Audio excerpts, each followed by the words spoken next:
हम जो भी है, we try to save money, ठीक है, फॉर आर कुछ भी ये रहेगा, किसी का फ्यूचर गोल रहेगा, किसी का कुछ गाड़ी लेना रहेगा, किसी को जस्ट ऐसे ही सेव करना है। बहुत सारी रीजंस होते हैं सेव करने के, लोग पैसा सेव करते हैं, राइट। तो लोग सेव जब करते हैं, मोस्टली लोग कैश में सेव करते हैं या तो बैंक अकाउंट में पैसे सेव करते हैं फॉर फ्यूचर, ठीक है। बट एक चीज़ होती है inflation. I will talk directly point two point, मैं ज़्यादा घुमा फिरा के बात नहीं करूँगा यार, ठीक है। एक चीज़ होती है इन्फ्लेशन बोल के। इन्फ्लेशन क्या होता है, मैं एकदम सिंपल टर्म्स में बताता हूँ, तुम लोग को समझ आ जाएगा। कि समझो पैसा का जो वैल्यू है, ठीक है, जो पैसे का वैल्यू है वो ओवर द टाइम डिक्रीज़ होता है।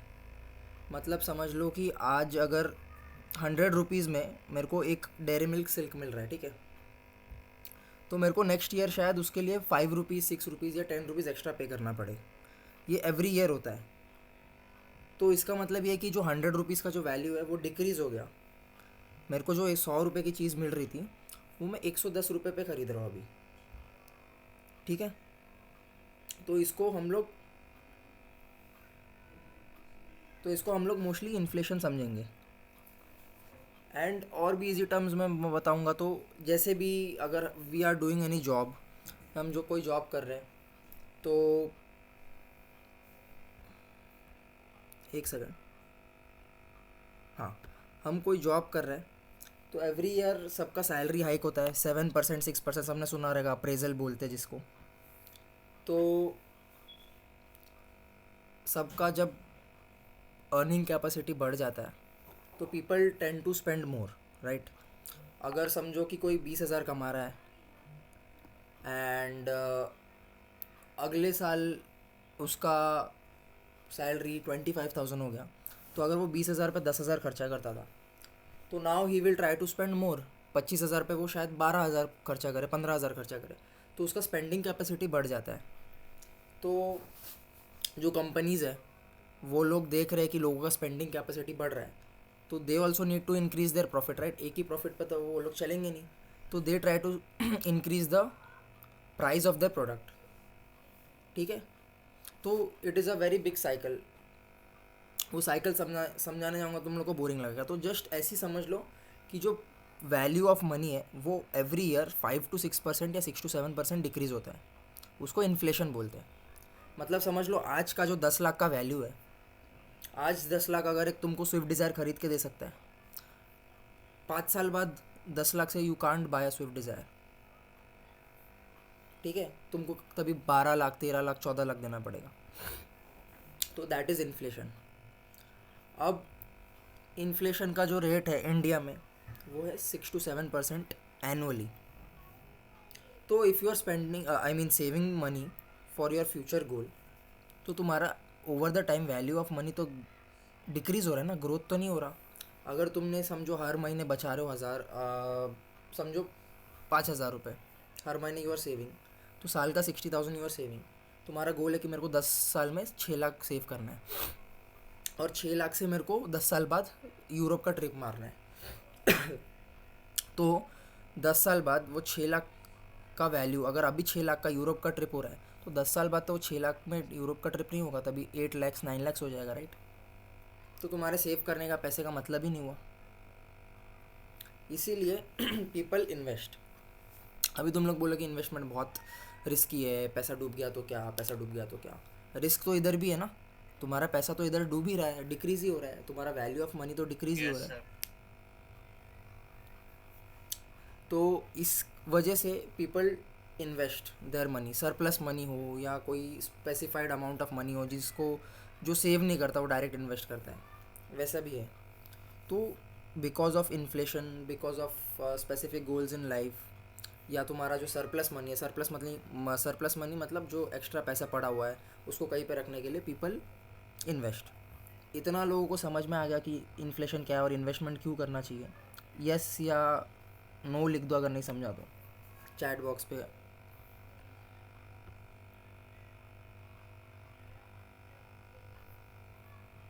सब लोग लिखेंगे तो है, समझेगा मेरे को कि सब लोग को समझा। एटलीस्ट 18 पीपल है, एक ही का ही ऐसा है अभी तक। ओके चलो, सब लोग को मोस्टली समझ ही गया है। Thanks thanks. तो ये था इन्वेस्टमेंट क्यों करना चाहिए, उसका मतलब बहुत इजी टर्म्स में मैं तुम लोग को बता रहा हूँ। तुम लोग को कुछ भी डाउट रहेगा माइक ऑन करो, बोलो, या तो चैट बॉक्स पे लिख दो, मैं देख रहा हूँ हमेशा। अब इन्वेस्टमेंट एलोकेशन कैसे करना चाहिए, ये इजी टर्म्स में बताऊंगा। तो इक्विटी मतलब क्या होता है, इक्विटी मतलब जो होता है शेयर या स्टॉक्स। शेयर्स मतलब स्टॉक्स, स्टॉक्स मतलब शेयर्स, दोनों एक ही है, कुछ डिफरेंस नहीं है। ठीक है। तो एक रूल होता है 100 - एज रूल, जो ट्रेडिशनली लोग फॉलो करते हैं। तो इसमें कैसा होता है कि अगर तुम्हारा एज 20 है तो 100 - 20 करोगे तो 80 आता है। तो 80% तुम्हें स्टॉक्स में इन्वेस्ट करना चाहिए, बाकी 20% अलग अलग इन्वेस्टमेंट प्रोडक्ट्स में इन्वेस्ट करना चाहिए। इन्वेस्टमेंट के बहुत सारे प्रोडक्ट्स है, गोल्ड है, डेट है, फॉरेक्स है, और फिर सिल्वर है, स्टॉक्स है, बॉन्ड्स है, डिबेंचर्स है, बहुत कुछ है। तो रिस्क मैनेजमेंट भी एक चीज़ होता है कि लोग पूरा 80% किसी को इक्विटी में या मतलब स्टॉक्स में नहीं डालना होता है, क्योंकि स्टॉक्स लोगों को बहुत रिस्की लगता है। मैं मेरा वाला एलोकेशन जो है ये मैंने यहाँ पे लिखा है। एलोकेशन मतलब मेरे पास अगर 10,000 है तो 10,000 को मैं डिवाइड कैसे करता हूँ, यहाँ पे मैंने वो लिखा है 55% इक्विटी में डालता हूँ, जो कि स्टॉक्स या शेयर्स। मतलब 10,000 है तो मेरे पास 5,500 मैंने स्टॉक्स या शेयर्स में डाल दिया। दोनों एक ही चीज़ है, स्टॉक्स और शेयर्स, तो उसको इक्विटी बोलते हैं। 25% ETF में डाल दिया, ETF में बाद में बताऊँगा क्या होता है। फिर 5% डेट में डाल दिया, 15% गोल्ड में डाल दिया। ये मेरा टाइप ऑफ एलोकेशन है। मैं ऐसा एलोकेट करता हूँ मेरे फंड्स। एलोकेट एज इन एक 10,000 को मैं कैसे डिवाइड करता हूँ, किन किन चीज़ों में डालता हूँ। ठीक है, बहुत इजी था, ये समझना आएगा सब लोग को, ये भी समझ गया होगा। कुछ रहेगा तो मेरे को चैट बॉक्स पे लिख दो। अब मैं जो बता रहा था, बहुत सारी इन्वेस्टमेंट इंस्ट्रूमेंट्स होते हैं बेस्ड ऑन रिस्क, इन्वेस्टमेंट के प्रोडक्ट्स होते हैं। अब ये तुम लोग एक बार PDF देखो और पढ़ो। एक सेकंड।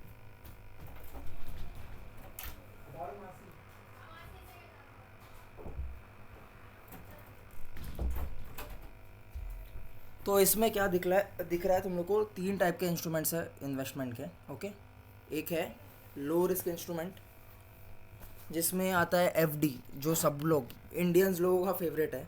हमारे पापा के जनरेशन के पहले का या पापा का जनरेशन का फेवरेट है। फिक्स डिपॉजिट, FD, जिसमें एवरी ईयर एवरेज 6 से 7% इंटरेस्ट रेट मिलता है। तो अब यू विल टेल मी कि 6-7% जो इंटरेस्ट रेट मिलता है, और इन्फ्लेशन भी तो 6-7% ही हो गया, राइट। तो तुम्हारे पैसे का वैल्यू ना नीचे गया ना बढ़ा, स्टैगनेंट ही रहा over the period of time. Over the period of time as in, अगर तुमने अभी इन्वेस्ट किया और 10 साल बाद तुम्हारा एक फिक्स्ड गोल पहुंच गया पैसे का, 10 लाख तुमको निकालना था 8 साल बाद, वो पैसा ग्रो होके जितना भी 10 लाख बन गया, तो वैल्यू भी सेम ही रहेगा। कैसे कि 6-7% तुम्हारा इन्फ्लेशन है। मैं वैल्यू ऑफ मनी की बात कर रहा हूँ, मैं एक्चुअल पैसे की बात नहीं कर रहा। जो वैल्यू पैसा क्रिएट करता है, मतलब जो मैंने तुम लोग का एग्जांपल दिया था कि आज 10 लाख का स्विफ्ट डिज़ायर 5 साल बाद 12 लाख 14 लाख का मिलेगा, वो वैल्यू की बात कर रहा हूँ। कि वो जो 10 लाख का जो औकात है वो बाद में जाके कम हो जाता है। ओके, तो तुम FD में इन्वेस्ट करते हो तो 6-7% तुम्हें इंटरेस्ट रेट मिलता है, और इन्फ्लेशन भी 6-7% है। तो तुम्हारा पैसा ना उधर गया ना इधर गया, in terms of value I am saying. ठीक है, FD है। फिर NPS है, NPS is government based national pension scheme. फिर PPF है, पब्लिक प्रोविडेंट फंड, वो भी गवर्नमेंट का, 7% इंटरेस्ट रेट मिलता है। ये जो सब इंटरेस्ट रेट तुम लोग को मिलता है, ठीक है, वो एनुअली मिलता है। ठीक है, 7% साल का मिलता है रिटर्न। सुकन्या समृद्धि योजना है, ये भी गवर्नमेंट का है। ये एक लड़कियों के लिए होता है कि 18 ईयर्स तक, जब तक लड़की बड़ी हो जाए तब तक तुम इन्वेस्ट करो, फिर एक 18 साल के बाद वो लड़की के एजुकेशन के लिए इतना एक फ़ंड मिलेगा। वो बहुत बड़ा एक योजना है गवर्नमेंट का। फिर मीडियम रिस्क इंस्ट्रूमेंट, ये जो पहले मैंने बताया वो लो रिस्क इंस्ट्रूमेंट थे, मतलब इसमें रिस्क बहुत कम है। फिर हो गए मीडियम रिस्क इंस्ट्रूमेंट। एक है डेट फंड। डेट फंड ऐसा होता है कि समझो कंपनीज जो है बड़ी बड़ी, रिलायंस, टाटा, बिरला, इन्फोसिस, वो लोग अगर जिन उनको अगर पैसा उठाना है, ठीक है, वो लोग बैंक से भी लोन ले सकते हैं, वो लोग शेयर्स भी एलोकेट कर सकते हैं, बहुत सारे चीज़ें हैं जिससे वो लोग पैसा उठा सकते हैं। तो डेट फंड ऐसा होता है कि वो लोग इशू करते हैं डिबेंचर्स, बॉन्ड्स, ये सब डेट फंड्स में आते हैं। अभी इतना डीपली तो मैं तुम लोगों को बताऊंगा नहीं, बिकॉज पहले पूरा कवर हो जाना चाहिए कि क्या होता है। तो डेट फंड वैसे समझ लो डिबेंचर्स होता है, बॉन्ड्स होता है, उसमें तुमको 8 से 9% मिलता है रिटर्न, ठीक है। तुम लोग जितना भी इन्वेस्ट करोगे उसका 8-9% रिटर्न मिलेगा ओवर द ईयर। अब है कॉरपोरेट फंड, ये बड़ी बड़ी कंपनीज ये करती है, उसमें भी वैसे ही रहता है, 8 से 10% रिटर्न मिलता है तुम लोग को yearly. Government bonds, capital guarantee plans, capital guarantee plans वो होते हैं जो SBI, HDFC देखते हैं ना, कि इतने साल तक इतना इन्वेस्ट करो, 15 साल बाद तुम्हें हर महीने इतना पैसा मिलता रहेगा, या 20 साल बाद तुम्हें एक साथ इतना पैसा मिलेगा। That is capital guarantee funds, I mean capital guarantee plans. अब ये थे मीडियम रिस्क इंस्ट्रूमेंट। अब है हाई रिस्क इंस्ट्रूमेंट, वो है स्टॉक्स। हाई रिस्क इंस्ट्रूमेंट्स में क्यों लिखा है, because stocks high risk instrument है देखा जाए तो।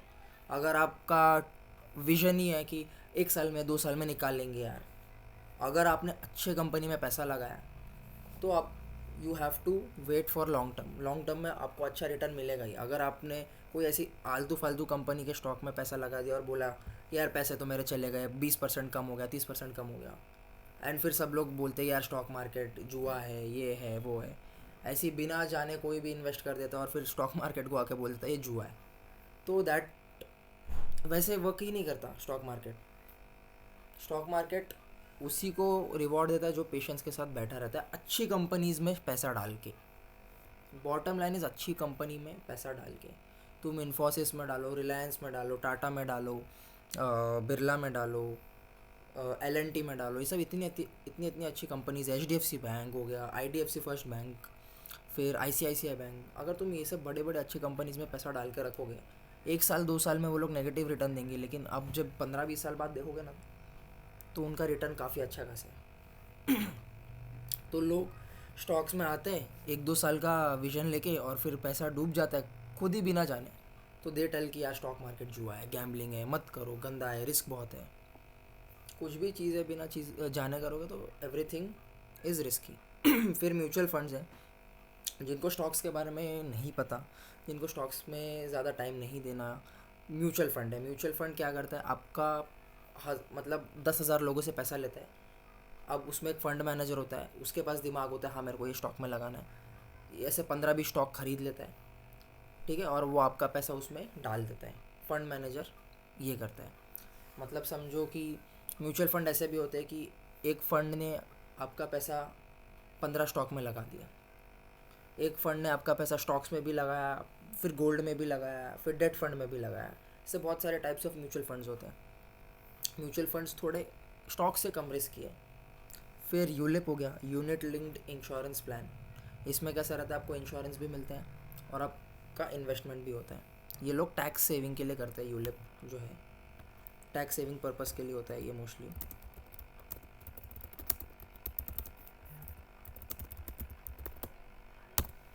उसमें कुछ डिडक्शन मिलता है।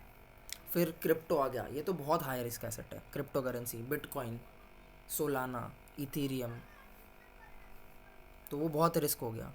सबने देखा था कि बिटकॉइन 1 साल 1.5 साल पहले $50,000 टच करके कैसे $15,000 पे आ गया था। अभी वापस ऑल टाइम हाई बना है $70,000 का। तो it is very risky. Real estate हो गया, रियल एस्टेट भी हाई रिस्क इंस्ट्रूमेंट में आता है। आपने ऐसे जगह पे घर खरीदा एज एन इन्वेस्टमेंट, और फिर वो घर का वैल्यू या वो एरिया डेवलप ही नहीं हुआ और आपका घर का पैसा ही नहीं बढ़ा, तो आपका रिस्क हो गया, राइट। तो हाँ, रियल एस्टेट भी आता है। फिर there is a new thing called peer to peer lending आजकल। अच्छा, हाई रिस्क इंस्ट्रूमेंट कितना जनरेट करता है वो मैंने बताया नहीं, रिटर्न्स दे ऑलमोस्ट जनरेट आपका एवरेज पे 14 से 16% पर एनम पर ईयर। आपका इतना इंटरेस्ट आप यू कैन गेन 14 से 16% हाई रिस्क इंस्ट्रूमेंट्स पे। पीयर टू पीयर लेंडिंग क्या होता है, आई टेल यू। किसी को क्रेडिट स्कोर के बारे में पता है? चैट पे लिख दो यस या नो जो भी है। Yes sir. ओके राज भाई आपको पता है। एंड बाकी लोग जिसको पता है यस या नो, नहीं भी पता है तो भी लिख दो, कोई दिक्कत नहीं है, 20 लोग हैं मैं कम से कम। शायद इसे शॉर्ट में एक्सप्लेन कर सकता हूँ। बोलो राज भाई, मतलब तुमको ट्राई। पता है तो बोलो।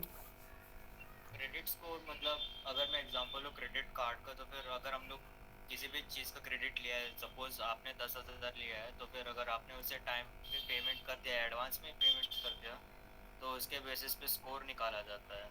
अगर टाइम पे पेमेंट नहीं किया तो फिर वो स्कोर या तो डिडक्ट कर देंगे तो आपका नेगेटिव में जाएगा, फिर ओके। आगे क्रेडिट नहीं मिलेगा आपको। ओके, बराबर, राज भाई ने ऑलमोस्ट बराबर ही बोला है। क्रेडिट स्कोर वही होता है जैसे आप लोग लोन्स लेते हो कोई भी या क्रेडिट कार्ड्स लेते हो, तो उसका आपने टाइमली पेमेंट किया कि नहीं, एंड बहुत सारे फैक्टर्स आते हैं कि आपने कितना सारा लोन उठाया, कितना क्रेडिट कार्ड्स है आपके पास। उस बेसिस पे आपका एक क्रेडिट स्कोर तैयार होता है जो आपका लाइफ लॉन्ग काम आता है लोन उठाने में। जो लोग होम लोन, कार लोन लेते हैं, सब लोग चीज़ लोन पे ही लेते हैं, कोई घर कैश पे तो नहीं लेता है, आई गेस।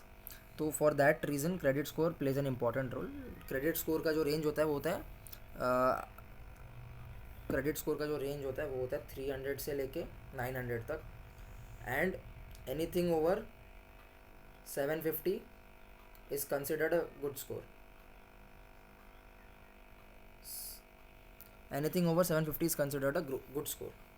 तो वो क्रेडिट स्कोर जिनका हाई रहता है 800 850 के ऊपर रहता है, बहुत अच्छा खासा, मतलब वो लोग, आप मतलब वो लोग ये बताते हैं कि बैंक्स चेक की अगर बैंक के पास आप लोन लेने जाओगे तो आप लोग का बैंक्स पहले यही चेक करेगी कि आपका क्रेडिट स्कोर कैसा है, तो उससे बैंक को पता चलेगा कि आप लोग रिलायबल हो कि नहीं लोन के लिए, आप लोग पैसा वापस करोगे कि नहीं। तो इसके वजह से, मतलब एक साइड से ऐसा वो लोग मान के जाते कि ये ट्रस्ट वर्दी है, यस इसको दे ट्रस्ट वर्दी सकते है हैं कि अपने नहीं, यस साइड। यस यस राज भाई, थैंक्स। तो वो क्रेडिट स्कोर होता है।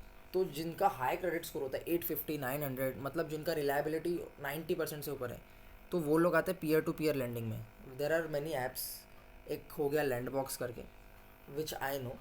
तो वो लोग क्या करते हैं, ऐसे हाई क्रेडिट स्कोर इंडिविजुअल्स का वो ऐप में लेते हैं, and you can lend your money 12% rate पे, and you can get loan at 12% rate. That is called peer to peer lending. मतलब वो app application acts as a intermediary, मतलब middle man act करता है, मतलब मैं और आप, ठीक है, हम दोनों एक दूसरे को नहीं जानते, मैं और आप, मिस्टर एक्स और मिस्टर वाई एक दूसरे को नहीं जानते। तो लैंड बॉक्स बीच में आ गया वो दोनों के। अब मिस्टर एक्स को चाहिए लोन, वो लैंड बॉक्स ऐप पे गया, उसको 12% पे लोन मिल गया। एंड मिस्टर वाई जो है, मिस्टर वाई ने अपना पैसा इन्वेस्ट कर दिया, या मिस्टर एक्स को लोन पे दे दिया at 12% interest rate per year. तो उसमें आपको 12% इंटरेस्ट रेट मिल जाएगा per yearly. But Lendbox app में ऐसा रहता है कि आपका जो डे क्रेडिट, आई मीन जो इंटरेस्ट है, वो डेली क्रेडिट होता है। एज इन अगर आपका साल का 12% इंटरेस्ट है, आपने 10 लाख भी इन्वेस्ट किया हो, तो उसके हिसाब से जितना भी होगा दिन का इंटरेस्ट, वो आपको डेली आपके अकाउंट में, अकाउंट नहीं, एज इन लैंड बॉक्स के जो ऐप में उसमें क्रेडिट होगा। And you can withdraw any time you want. मैंने ये यूज़ किया है, that is why I am telling you all. मैंने पीयर टू पीयर लैंडिंग किया हुआ है पहले। तो that is how it works. So it also comes under risky, because आप किसी और को लैंड कर रहे हो तो उनका डिफ़ॉल्टिंग रिस्क, एज इन ना पैसा भरने का रिस्क भी बढ़ जाता है, तो उसमें आपका पैसा जा भी सकता है। So that is why it comes under high risk instruments. तो ये इंस्ट्रूमेंट, इन्वेस्टमेंट इंस्ट्रूमेंट सबको समझ आ गया तो यस ओके नो लिख दो चैट बॉक्स पे, I see. Yes sir. Thanks Raj. बाकी लोग 20 लोग हैं तो प्लीज़ यस नो कुछ भी लिख दो, जैसे भी आप लोग को जमेगा। ओके, 5 लोगों का है अभी तक, 10 15 लोग और एक्सपेक्टिंग कर रहे हैं कि लिख दे यस। ओके, मोस्टली सबको समझ ही गया है।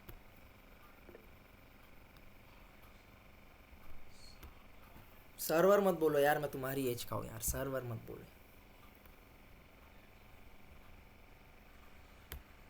अभी मैं बताता हूँ सबसे मेन चीज़, स्टॉक्स होते क्या है, ठीक है। What are stocks? समझ लो एक कंपनी है, मैंने और मिस्टर एक्स और मिस्टर वाई ने बिल्ड किया है, दोनों ने अपना 1 1 लाख रुपए डाला है, दोनों के पास अपने कंपनी का आधा आधा ओनरशिप आ गया, 50 50% ओनरशिप आ गया। अब वो लोग को कंपनी एक्सपांड करना है, मतलब वो लोग ने कंपनी बहुत आगे कर दी है, 100 करोड़ 200 करोड़ का वो लोग का एनुअल रेवेन्यू हो गया, 10-20 करोड़ का वो लोग का, 30-40 करोड़ का वो लोग का साल का प्रॉफिट हो गया। अब वो लोग को एक्सपांड करना है, उनको हज़ारों करोड़ों में पैसा चाहिए। तो what they will do is, पहले मैं तुम लोग को आईपीओ बताऊंगा फिर स्टॉक्स बताऊंगा, ठीक है। तो what they will do is they will file for an IPO, या तो वो बैंक से लोन ले सकते हैं। आईपीओ से वो लोग आईपीओ फाइल करेंगे। व्हाट इज़ आईपीओ अभी, फिर मैं स्टॉक्स का बताता हूँ। आईपीओ से, आईपीओ के बाद ही स्टॉक्स आता है। तो what is IPO, IPO is nothing, जब कोई भी कंपनी को बहुत पैसा रेस करना होता है, ठीक है, तो कंपनी आईपीओ लाती है। सब ने सुना रहेगा इनिशियल पब्लिक ऑफरिंग, ये कंपनी का आईपीओ आ रहा है। अभी 2 महीने पहले किसी ने आएगा सुना रहेगा, कोई फेमस एक टाटा कंपनी का आईपीओ आया था, जिसको भी वो अलॉट हुआ था उसने बहुत अच्छा पैसा कमाया। टाटा टेक्नोलॉजीज़ का आईपीओ आया था नवंबर में, तो वो टाटा का आईपीओ है, मतलब लोग लेंगे ही लेंगे। अब मैं बताता हूँ IPO works, how it works, और आप भी कैसे पैसा कमा सकते हो। तो जब स्टॉक मार्केट में डेब्यू करना होता है कोई भी कंपनी को, रिलायंस हो, एचडीएफसी हो, कोई भी बड़ी कंपनी हो, वो लोग ने हमेशा आईपीओ लाया, which is initial public offering. अब इनिशियल पब्लिक ऑफरिंग क्या होता है, तो मेरी कंपनी है, मेरे को 1,000 करोड़ रेस करने, अभी बहुत सारे गाइडलाइंस होते हैं, बहुत सारे रूल्स होते हैं, उसके बाद ही आप आईपीओ डाल सकते हो, अगर वो रूल्स और गाइडलाइंस के अंदर आपकी कंपनी आती है तो आईपीओ अब लाते हो स्टॉक मार्केट में। IPO comes under, there are 2 types of market, ठीक है, मैं वो बताता हूँ आप लोग को जो यहाँ पे, okay. Primary market, secondary market. Primary market जहाँ पे स्टॉक्स बनते हैं, इजीली समझ लो, जहाँ पे स्टॉक्स बनते हैं, दैट इज़ आईपीओ, उसको प्राइमरी मार्केट बोलते हैं। और सेकेंडरी मार्केट मतलब जहाँ पे ये जो स्टॉक मार्केट है, जो आप लोग ऐप्स यूज़ करते हो, ज़ीरोधा, ग्रो, अप स्टॉक्स, उसके अंदर जो आप लोग स्टॉक्स ट्रेड करते हो, इन्वेस्ट करते हो, उसको सेकेंडरी मार्केट बोलते हो। और इन सब का बाप कौन है, सेबी, जो सब देखता है, रेगुलेट करता है, रेगुलेटरी बॉडी, एज इन पूरा निगरानी रखता है सब पूरे मार्केट के ऊपर। Stock securities exchange board of India, SEBI. And SEBI बहुत स्ट्रिक्ट है, इट इज़ वेरी स्ट्रिक्ट, और दिन एज टाइम इज़ इंक्रीजिंग बहुत स्ट्रिक्ट होता जा रहा है। तो SEBI is the regulatory body. जैसे बैंक्स के लिए RBI, reserve bank of India, वैसी स्टॉक मार्केट के लिए it's SEBI, securities board of India. तो आईपीओ लाती है कंपनी, ठीक है। आईपीओ लाती है 4 मेन रीज़न के लिए, यहाँ पे दिया है। रेजिंग कैपिटल फॉर बिजनेस, जो मैंने बोला अभी, एक्सपांड करना है, 1,000 करोड़ चाहिए, तो for that. Exit opportunities for investors, okay. तो बहुत ऐसा कैसा होता है कि बहुत सारी जो कंपनीज़ हैं, वो लोग आईपीओ लाने से पहले भी बहुत से लोगों से पैसा उठाती है। आपने किसी ने सुना, अभी शार्क टैंक आया, आपने सुना रहेगा, वो सब इन्वेस्टर्स होते हैं, जो वो स्टॉक मार्केट के आईपीओ के पहले ही पैसा लगाते हैं, उनको इन्वेस्टर्स बोलते हैं। VC funding, series A funding, बहुत सारे आजकल लोगों ने सुना ही रहेगा इंस्टाग्राम पे या शार्क टैंक में।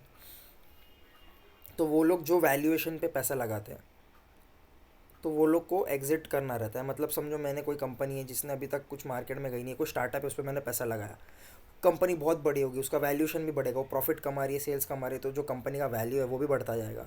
तो जब वो आईपीओ लाएगी, तब मैं अपना शेयर्स जो है मैंने पहले ख़रीदा है, जब इन्वेस्ट किया था स्टार्टअप में, वो मैं बेच सकता हूँ जब मार्केट में आएगी कंपनी। तो वो एक एग्जिट अपॉर्चुनिटी बनता है इन्वेस्टर्स के लिए, फॉर अर्ली इन्वेस्टर्स, सॉरी ये भी लिख देता हूँ, फॉर अर्ली इन्वेस्टर्स।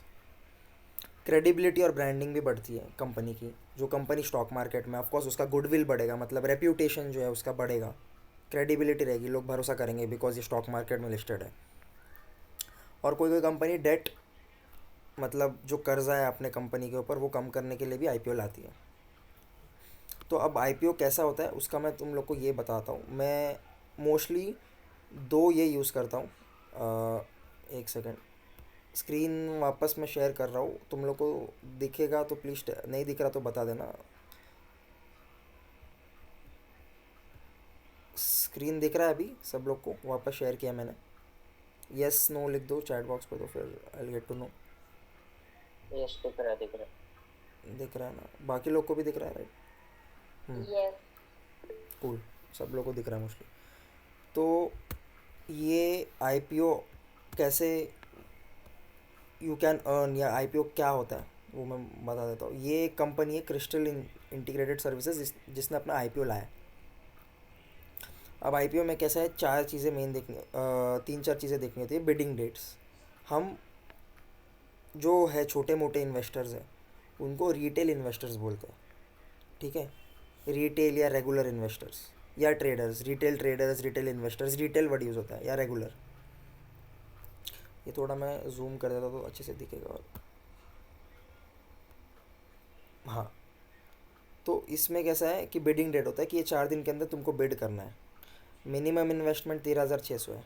तो अभी मैं बता देता हूँ कि एक लॉट साइज़ होता है, ये है 20 रुपये, 20 रुपये बोल रहा हूँ, 20 है जो लॉट साइज़ है कंपनी का, जो कंपनी ने आईपीओ लाया है, और प्राइस रेंज इतना है।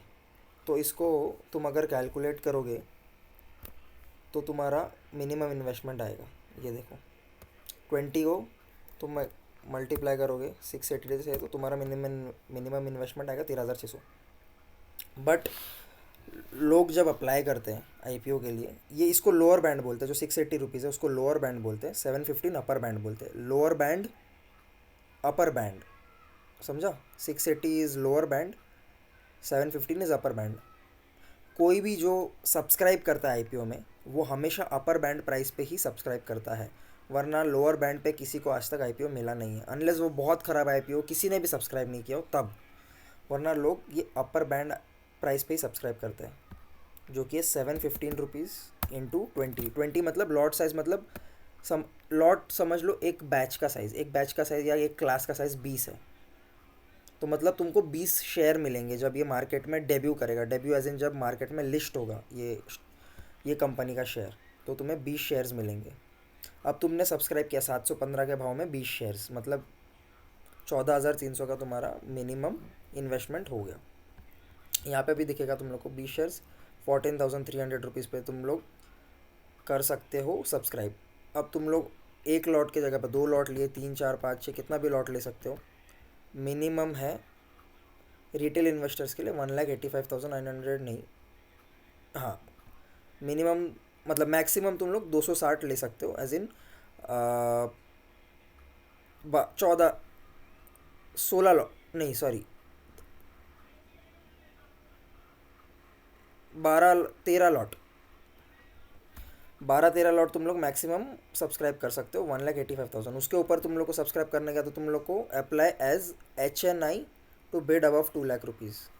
तुम लोग को इधर से ये चेंज करके हाई नेटवर्थ इंडिविजुअल करना पड़ेगा। तो तुम लोग मोस्टली रिटेल इन्वेस्टर्स 5 लाख तक इन्वेस्ट कर सकते, 5 लाख तक पैसा डाल सकते हैं एक आईपीओ में सब्सक्राइब करने के लिए। अब तुम आईपीओ में सब्सक्राइब क्यों करते हो? Why do you subscribe an IPO? To get listing gains या to get the company at a good price.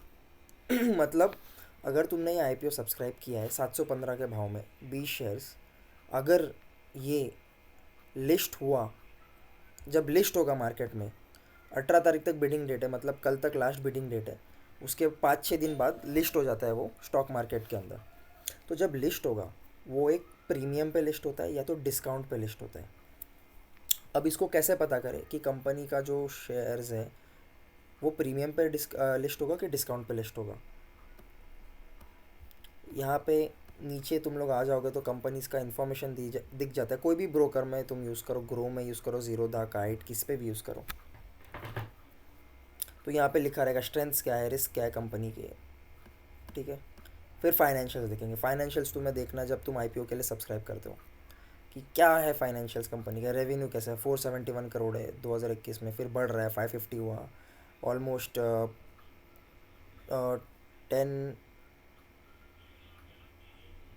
18%। फिर 553 से 708 हो गया, ओ दैट्स नाइस, ऑलमोस्ट 30%, मतलब ग्रोथ अच्छा है। फिर टोटल एसेट्स कितना है, वो लोग का एसेट्स कैसा है? 2021 में 300 करोड़ के आसपास था, फिर 400 करोड़, फिर वापस कम हो गया 350 करोड़ के आसपास। वो लोग का प्रॉफिट कैसा है? वाह, प्रॉफिट तो बढ़ ही जा रहा है, देखो ऐसे बढ़ ही जा रहा है। 16 करोड़, 26 करोड़, ऑलमोस्ट फिर 80%, फिर 38 करोड़, ऑलमोस्ट 60%। तो फिर तो कंपनी अच्छी होगी, कंपनीज का पहले तुम स्ट्रेंथ्स पढ़ोगे, किस चीज़ में है कंपनी का बिजनेस, कैसा है कंपनी का बिजनेस, साइक्लिकल है कि नहीं, मतलब जैसे बहुत सारी बिजनेस होती है वो सीज़न वाइज चलती है, हर टाइम नहीं चलती है पूरे साल। जैसे रेनकोट का बिजनेस सिर्फ बारिश के टाइम पे चलेगा, बराबर, तो वैसा, तो उसको साइक्लिकल बोलते हैं, साइक्लिकल बिजनेस। तो ये कंपनी जैसे health care facilities management company है, health care, education, public administration, बहुत सारे सेक्टर्स में है। तो इसका एक चीज़ होता है ग्रे मार्केट प्राइस, आईपीओ में जो लोग देखते हैं that is grey market price, that I will show you कि ग्रे मार्केट प्राइस एक चीज़ होता है।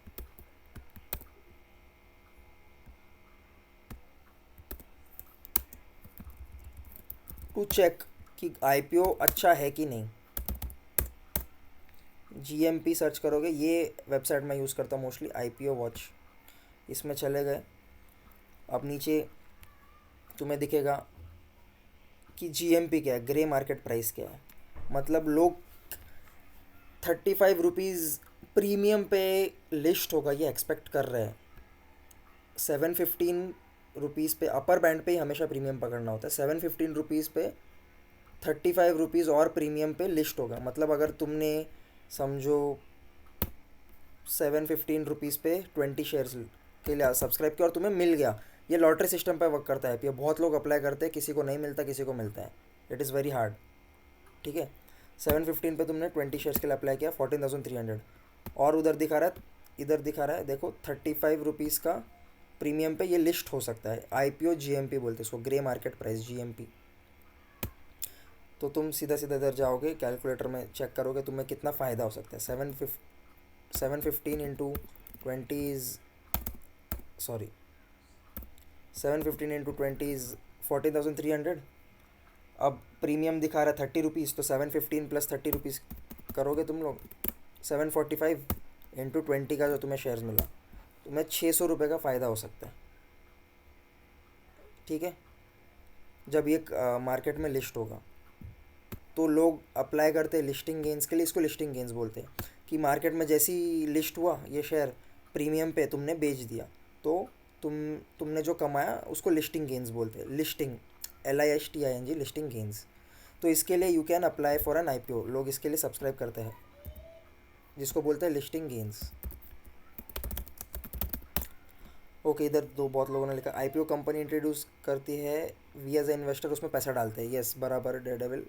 रिटेल इन्वेस्टर्स को कट ऑफ प्राइस में इन्वेस्ट करना है ना, हाँ कट ऑफ प्राइस पे इन्वेस्ट करना, उसको कट ऑफ प्राइस भी बोलते हैं, अपर बैंड भी बोलते हैं, जो 715 रुपीज़ यहाँ पे दिख रहा है तुम लोग को, 715। ओके, ये RHP PDF जो है वो होता है कंपनी का, सब इंफॉर्मेशन कंपनी ने दिया है इसमें, ये पढ़ लेना चाहिए किसी को भी आईपीओ में सब्सक्राइब करने से पहले, ठीक है। तो इसीलिए लोग अप्लाई करते हैं। और एक चीज़ अप्लाई करते हैं क्यों, बिकॉज ऑफ अगर कंपनी अच्छी है, मेरे को सस्ते वैल्यूएशन में मिल रहा है, लग रहा है कि आईपीओ के टाइम पे प्रीमियम पे लिस्ट नहीं होगा, तो पीपल सब्सक्राइब और होल्ड करके रखते हैं शेयर्स इसके।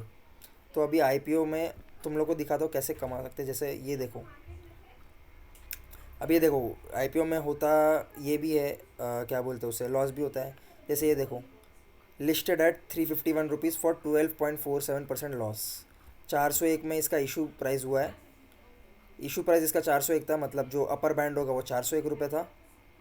ये देखो अपर बैंड 401 रुपये था, और लिस्ट कितने पे हुआ, ये 351 रुपीज़ पे, मतलब मार्केट में जब लिस्ट हुआ तो 12% लॉस में लिस्ट हुआ। एंड अभी भी ये इशू प्राइस के नीचे ट्रेड कर रहा है। ये देखो गोपाल स्नैक्स 379 पे भी ट्रेड कर रहा है अभी भी, इशू प्राइस के ऊपर जा नहीं पाया।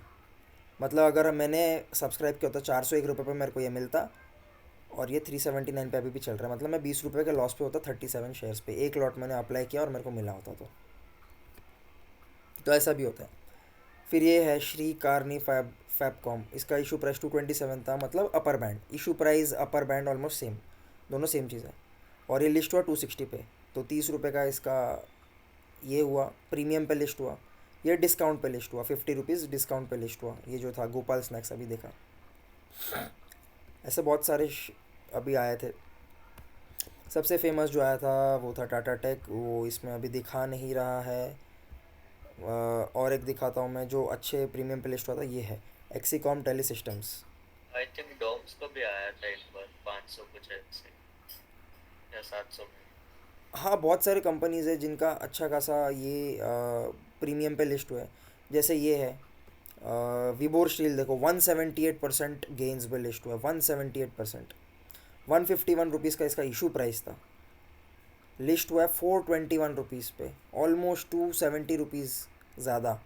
और इसका शेयर्स देखो कितना था, 99 शेयर्स था 151 रुपीज़ पे। तो तुम लोग ही कैलकुलेट करो, अगर तुम लोग ने अप्लाई किया 15 मतलब 10-20 लॉट के लिए, मतलब 99 इंटू 990 लॉट्स के 990 शेयर्स के लिए अप्लाई किया, उसमें से तुमको सिर्फ 99 मिला, एक लॉट मिला, और 151 रुपीज़ के भाव में, मतलब ऑलमोस्ट तुमने 15,000 इन्वेस्ट किया। अब और ये लिस्ट हुआ 270 रुपीज़ के प्रीमियम पे, 421 रुपीज़ पे, 178% प्रीमियम। 421 इंटू 99, तुम्हारा 15,000 बन गया 41,000।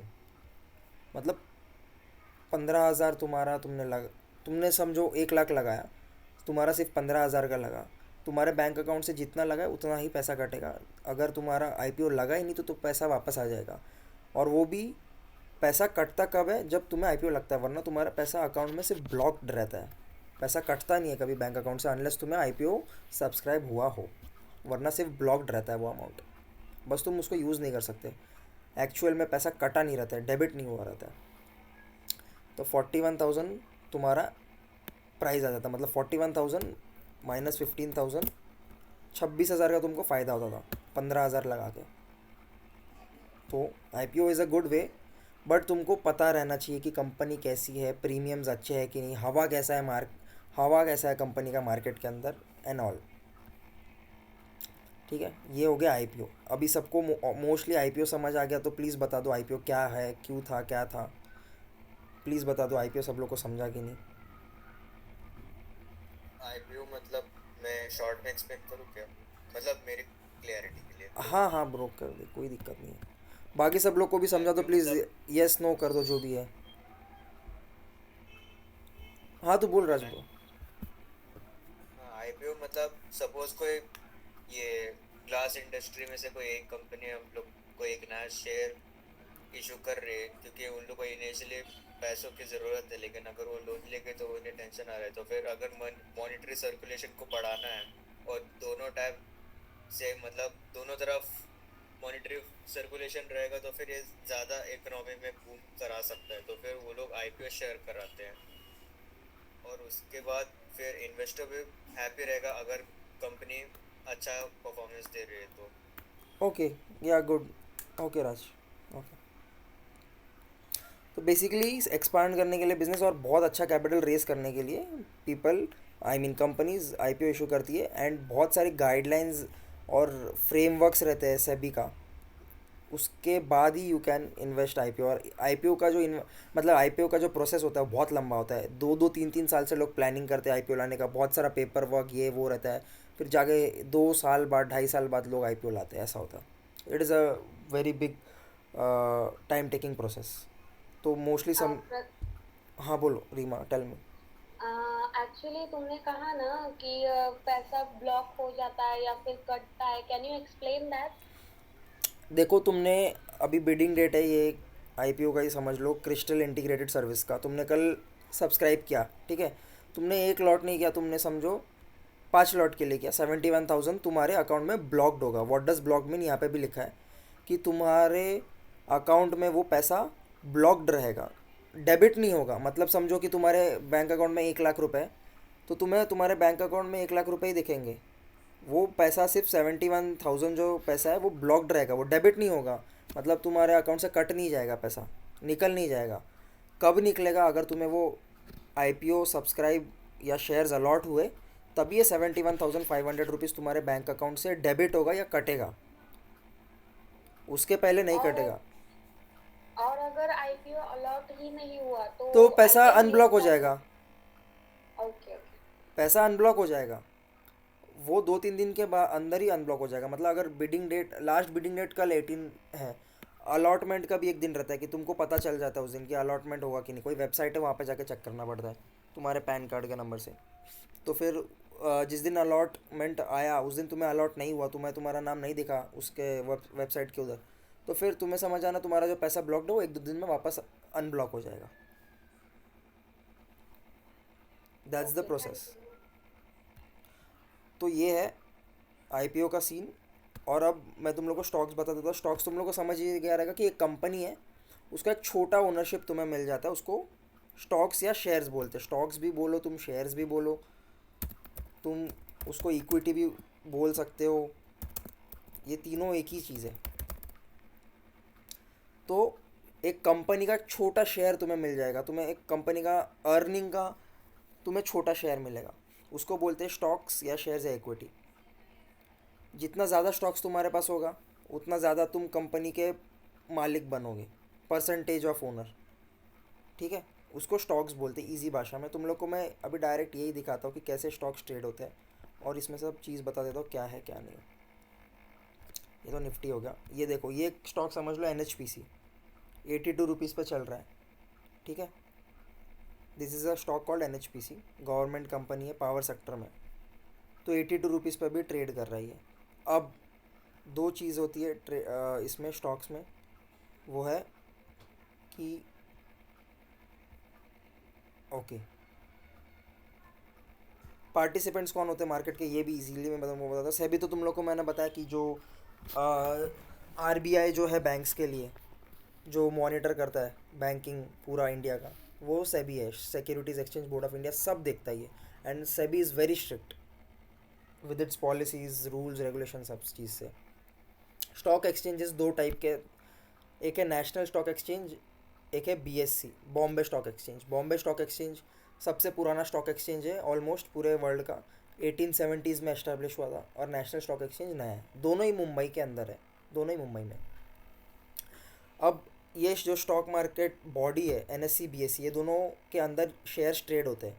मतलब समझो जो IPO लाएगा वो डिसाइड कर सकता है कि मेरे को NSE में भी स्टॉक डालना है, BSE में भी स्टॉक डालना है. कोई डिफरेंस नहीं है, ऑलमोस्ट सेम है. दोनों में तुम स्टॉक डालो ऑलमोस्ट प्राइस सेम ही रहता है दोनों भी बॉडी में. ठीक है, ये स्टॉक एक्सचेंजेस है, ये दोनों में लिस्ट होता है स्टॉक्स, और इसमें ट्रेड होता है. That is NSE BSE. Stock brokers होते हैं, ये पार्टिसिपेंट्स है मार्केट के. स्टॉक ब्रोकर्स होते हैं जो ग्रो हो गया, जीरोधा हो गया, अपस्टॉक्स हो गया, ये स्टॉक ब्रोकर्स. ये मिडल मैन है स्टॉक मार्केट और हम रिटेल इन्वेस्टर्स के बीच में मिडल मैन है. ये लोग के ऐप से या वेबसाइट के थ्रू हम ट्रेड कर सकते हैं, इन्वेस्ट कर सकते हैं. और फिर हो गया इन्वेस्टर्स एंड ट्रेडर्स. ये हम लोग हो गए जो इन्वेस्ट करते हैं, ट्रेड करते हैं. ठीक है, हम लोग इन्वेस्टर्स है, ट्रेडर्स है जो पैसा इन्वेस्ट करते हैं. तो ये हम सब पार्टिसिपेंट्स ऑफ मार्केट है. अब इंडेक्स क्या होता है वो भी मैं बता देता हूँ. समझो एक बास्केट है, एक कलेक्शन है 50 बड़े कंपनीज़ का जो स्टॉक इंडिया में है, उनके सबसे बड़े कंपनीज़ का जो कलेक्शन है वो एक बास्केट में आ गया. तो टॉप 50 कंपनी का एक बास्केट जो है वो तुम्हें रिप्रेजेंट करेगा मार्केट कैसा चल रहा है. ठीक है, इंडेक्स बोलते हैं उसे, इंडेक्स. एक बास्केट समझ लो इंडेक्स को. उसमें वो बास्केट के अंदर 50 टॉप कंपनीज़ है इंडिया की, ट्रेड कर रही है उसमें. तो उस वो जो इंडेक्स है उसको बोलते हैं Nifty 50. मोस्टली सबने सुना रहेगा, जिसने नहीं सुना है. तो ये इंडेक्स है Nifty 50. और Nifty 50 कौन से एक्सचेंज का है? नेशनल स्टॉक एक्सचेंज का है. और एक है सेंसेक्स जिसमें टॉप 30 कंपनीज आती है. वो एक बास्केट समझ लो, अलग एक बास्केट, उसमें टॉप 30 कंपनीज आती है. That is Sensex. वो है बॉम्बे स्टॉक एक्सचेंज का इंडेक्स. इतना लोगों को क्लियर हो गया? प्लीज़ यस नो कुछ भी लिख दो जो भी है. Yes clear. बाकी लोग भी Yes. प्लीज़ चैट में लिख दो, यस क्लियर. जितने भी लोग हैं. 4-5 लोगों ने लिखा यार, 15 लोग हैं almost. Pratyush ji, there is one request from my side. हाँ बोलो ना. Can you please share this PPT with us on the WhatsApp group if possible? Okay, I will do it. इसके बाद, मीटिंग के बाद I will do it. Thank you. तो I will go forward. तो Nifty 50 समझा, Sensex भी समझा. और एक है बैंक निफ्टी. बैंक निफ्टी वो चीज़ है जिसमें टॉप 12 बैंकिंग कंपनीज ट्रेड करती है. That's it. ये तुम लोग को मैं प्रैक्टिकली बता देता हूँ. ये ग्रो ऐप है जो मैं यूज़ करता हूँ. मैं ग्रो यूज़ करता हूँ और जीरोधा यूज़ करता हूँ. जीरोधा यहाँ पे चालू है. तो ये निफ्टी 50 है, इसमें टॉप 50 कंपनीज़ है, सबका अलग अलग वेटेज है। रिलायंस है, TCS है, HDFC bank, ICICI, Airtel, Infosys, बड़े बड़े जो कंपनीज़ हैं उनको मिला के एक निफ्टी 50 बनता है। निफ्टी 50 का एक ये 22,000 पे चल रहा है अभी निफ्टी 50। ये रेड क्यों दिखा रहा है? बिकॉज वन डे के अंदर थोड़ा सा नीचे गिरा है इसलिए। लॉन्ग टर्म में तुम वन डे 1 वीक में देखोगे तो रेड में दिखेगा, 1 महीने में भी देखोगे तो भी रेड में दिखेगा, 1 साल में देखोगे कैसे ग्रीन में, 3 साल में देखो कैसे भागा है, 5 साल में देखो कैसे भागा है। रिटर्न देखो 5 साल का 91%। टॉप 50 कंपनीज़ का एक बास्केट में यू इन्वेस्ट निफ्टी 50 में जो, तो उसका रिटर्न देखो 91% 5 साल में, मतलब almost 18% per year. All in all देखो 2015 से, देखो ये 15 से दिखा रहा है, तो 178% रिटर्न, मतलब ऑलमोस्ट 10 साल में 200% रिटर्न, जो कि तुम्हारा 19-20% एवरी ईयर हो गया एवरेज में। ठीक है, तो ये भी तुम लोग समझ लो, इजी है तुम लोग को मैं समझा देता हूँ। 2 डेज़ लो मतलब ये आज का लो कितना था, ये 2 डेज़ हाई, आज का हाई कितना था, ये 52 वीक लो है।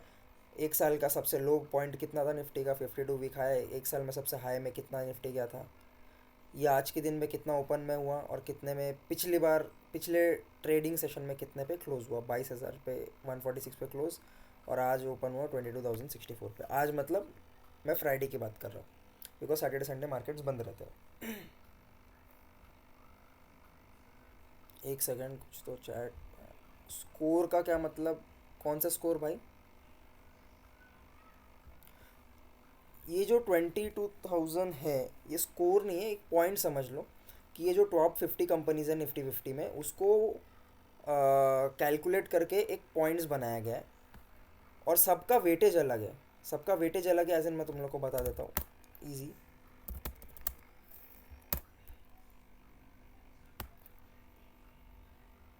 ये देखो, ये सबका स्टॉक्स वेटेज है। HDFC बैंक का सबसे ज़्यादा वेटेज है, मतलब HDFC बैंक जितना मूव करेगा 13% ऑफ द निफ्टी उतना मूव करेगा।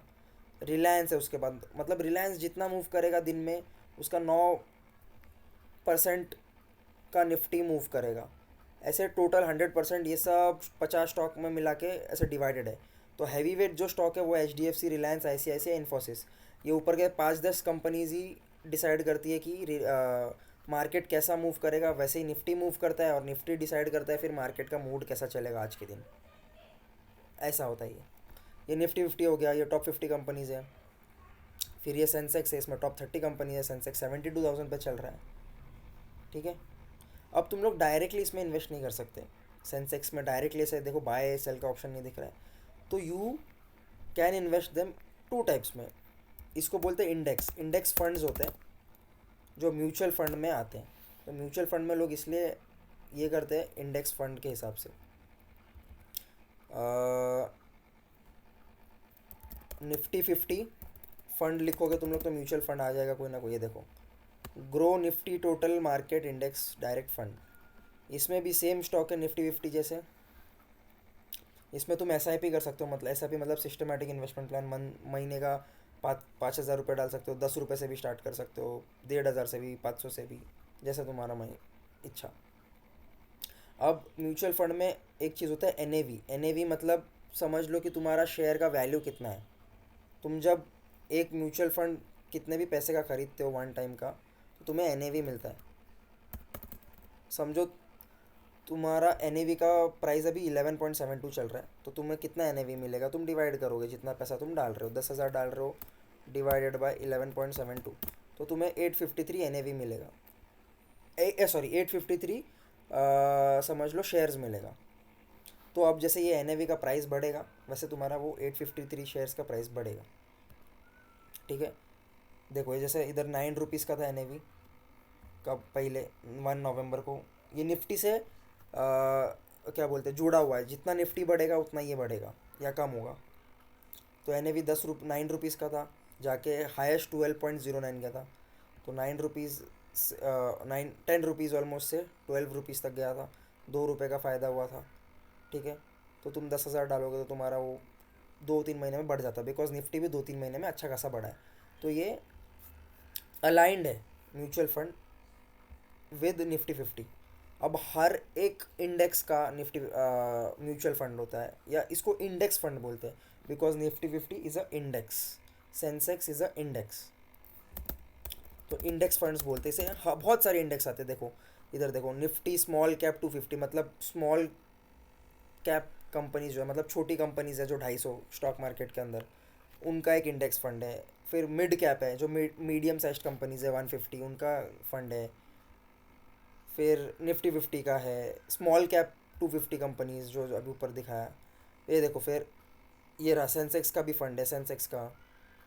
फिर माइक्रो कैप 250 कंपनीज का फंड है। ऐसे बहुत सारे फंड्स हैं म्यूचुअल फंड में। अब म्यूचुअल फंड हो गया ये। तुम लोग को मैंने स्टार्टिंग में देखो बताया था ईटीएफ के बारे में बताऊंगा, जो इसमें आया था। किधर गया ईटीएफ? हाँ, जो मेरा ये है एलोकेशन है 25% ईटीएफ। तो वो ईटीएफ क्या होता है वो भी मैं बता देता हूँ। ये जो जैसे म्यूचुअल फंड है, म्यूचुअल फंड मार्केट में ट्रेड नहीं होता है। ये तुम खरीदोगे तो तुमको at the end of the day मिलता है, तुम्हारे अकाउंट में रिफ्लेक्ट होता है म्यूचुअल फंड का ये, ठीक है। और ईटीएफ वो होता है, मतलब जो शेयर जैसा ट्रेड होता है। म्यूचुअल फंड तुम्हें at the end of the day, तो अगर तुमने सुबह भी खरीदा तुमको at the end of the day मिलेगा वो एनएवी, नेट। एनएवी का मतलब है नेट एसेट वैल्यू। तो वो तुमको 850 जो तुमने 10,000 शेयर, अगर तुमने 10 रुपये पे 12 रुपया कितने पे भी इन्वेस्ट किया होता, तो जो 850 शेयर है वो तुमको दिन के बाद में मिलता। एंड वो एनएवी डेली चेंज होता है। एंड ये ईटीएफ जो है शेयर्स की तरह ट्रेड होता है मार्केट में, जो सेकेंड्स में चेंज होता है। देखो ये एक दिन में देखो कितना चेंज है। ये निफ्टी 50 का है, ये भी निफ्टी 50 से अलाइंड है। इसको ईटीएफ बोलते हैं, एक्सचेंज ट्रेडेड फंड्स, जो इधर तुम लोग को दिखेगा, एक्सचेंज ट्रेडेड फंड्स।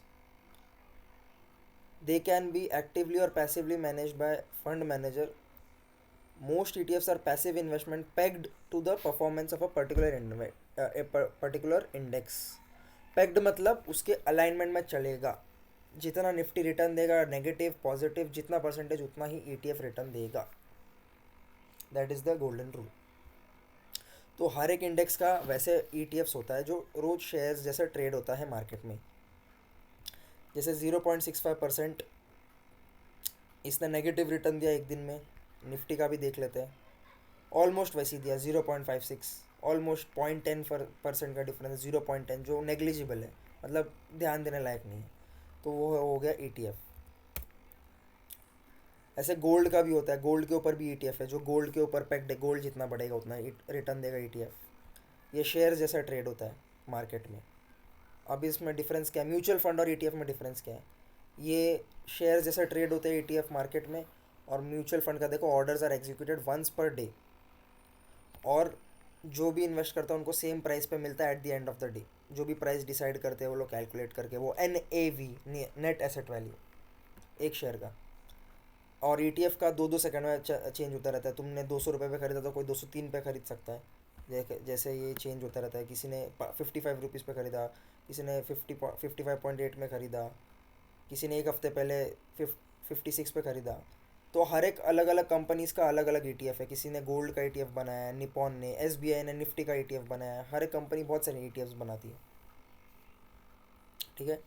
तो ये ऑलमोस्ट डिफरेंस है म्यूचुअल फंड और ETF में, ठीक है। तुम म्यूचुअल ETF, हर एक ETF का अलग अलग प्राइस रहता है। कोई 50 रुपये पे, कोई 200 रुपये पे। लेकिन तुमको म्यूचुअल फंड स्टार्ट करना तो तुमको मिनिमम 500 रुपये से स्टार्ट करना पड़ता है, जितना स्टैंडर्ड रूल है इंडस्ट्री का। तो ये समझ में आ गया तुम लोग को ETF और म्यूचुअल फंड के डिफरेंस के बारे में। प्लीज़ यस नो कर दो चैट में। Yes, got it. 20 लोग है, कम से कम 10-15 लोग कर दो। 3-4 लोग का क्या है।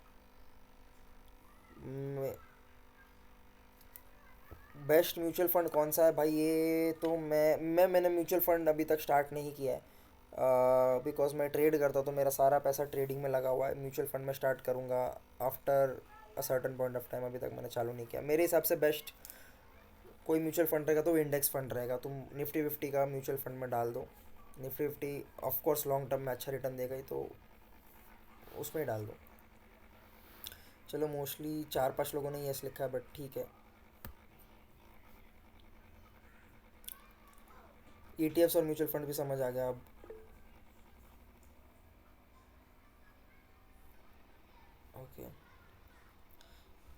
शेयर्स भी तुम लोग को बता दिया। अभी शेयर्स का प्राइस डिक्रीज़ और इंक्रीज़ क्यों होता है, चेंज क्यों होता है सेकंड्स बाय सेकंड्स, सप्लाई और डिमांड के वजह से। किसी किसी को 300 रुपये का मतलब अगर रिलायंस का शेयर 3000 पे चल रहा है, किसी ने देखा है कि 3020 के ऊपर रिलायंस का शेयर जाना नहीं चाहिए, तो 3020 के ऊपर वो लोग सेल कर देंगे, तो वहाँ से सप्लाई बहुत ज़्यादा 3020 रुपये से। और किसी को लगता है कि 2080 के नीचे नहीं जाना चाहिए शेयर का, रिलायंस का शेयर प्राइस, तो वो लोग 2080 पे बाय ऑर्डर्स लगा देते हैं, उसको डिमांड बोलते हैं। जहाँ पे डिमांड सप्लाई काम करता है कि ये प्राइस में डिमांड ज़्यादा है तो इससे नीचे नहीं जाएगा, इस प्राइस पर सप्लाई ज़्यादा है तो इससे ऊपर नहीं आएगा।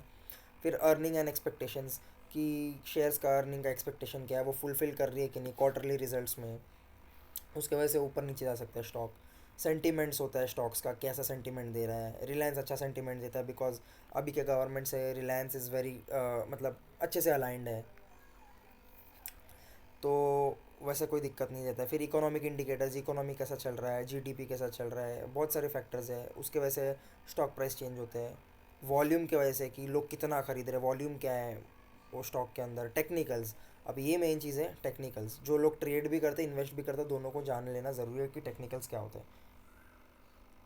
तुम लोग को मैं बताता हूँ टेक्निकल्स क्या इंपॉर्टेंस रखते हैं।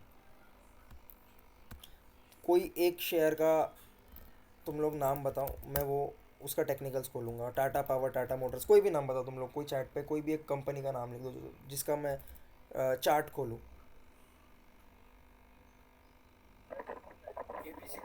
HDFC, चल रिलायंस, HDFC, किसी का भी खोल दो। चलो एक मिनट, जो मैं वेबसाइट यूज़ करता हूँ वो ट्रेडिंग व्यू, जिसमें लोग बायजूस का शेयर ही नहीं है भाई। बायजूस का शेयर कहाँ से खोलूँ यार, बायजूस का कोई शेयर नहीं है, मार्केट में नहीं है शेयर उसका। ओके, तो इधर चलो मैं HDFC खोलता हूँ, किसी ने HDFC बोला था।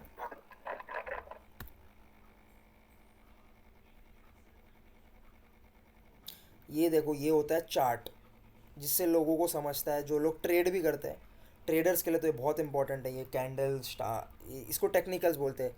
इससे तुम प्रेडिक्ट कर सकते हो या एनालाइज कर सकते हो कि स्टॉक ऊपर जाएगा कि नीचे जाएगा, शॉर्टर टाइम फ्रेम में या लॉन्गर टाइम फ्रेम में। ये रेड कैंडल है, ग्रीन कैंडल है, मतलब उतना तो समझेगा, ग्रीन मतलब ऊपर, रेड मतलब नीचे। तो इसको एनालाइज कैसे करना है, तुम लोग को मैं एक ट्रेड बताता हूँ जो मैंने मेरे ग्रुप में भी दिया था दूसरे वाले। एक सेकंड, टाटा पावर का एक ट्रेड दिया था मैंने। कभी दिया था, मैं तुम लोग को व्हाट्सएप पे भी दिखाता हूँ। एक सेकंड, व्हाट्सएप किधर है।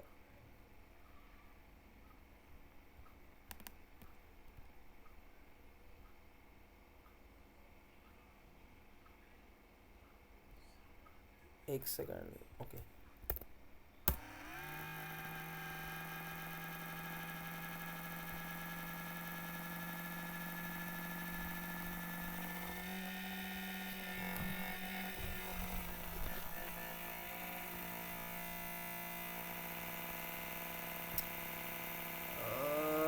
तुम लोग को मैं व्हाट्सएप, चलो इस पे भेज देता हूँ, मैं व्हाट्सएप पे भेज देता हूँ, ग्रुप पे चेक करो तुम लोग। मैंने एक ट्रेड डाला था, टेक्निकल्स देख के ट्रेड डाला था, एंड मैंने भी वो लिया था। अब कहाँ पे गया, टाटा पावर का ही डाला था।